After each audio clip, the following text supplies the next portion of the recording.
জুলাই সৈনিকরা কিন্তু একসময় জুলাইয়ের আসামি হয়ে যাবে।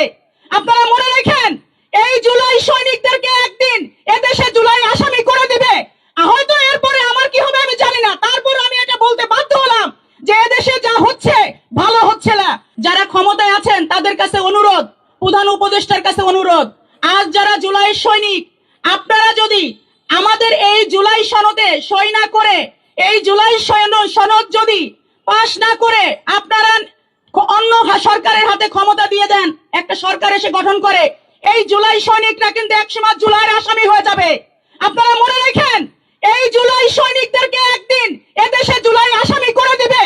হয়তো এরপরে আমার কি হবে আমি জানি না, তারপর আমি এটা বলতে বাধ্য হলাম যে এদেশে যা হচ্ছে ভালো হচ্ছে না। জুলাই সৈনিকদের উপরে প্রত্যেকে আঙুল তুলে তুলে যেভাবে জুলাই সৈনিকদের ক্ষতিগ্রস্ত করার চেষ্টা করা হচ্ছে, এটা জুলাই সৈনিকদের দিন খুব ভালো যাবে না আগামীতে।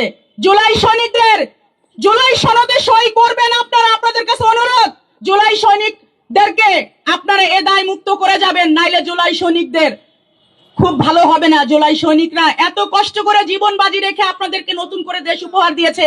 এ দেশ কিন্তু এ বাঁচানোর কারণে তাদের একটা সময় আবার ফাঁসির কাঠগড়ায় আপনারাই যে সরকারি গঠন করবে তারা দাঁড়া করাবে।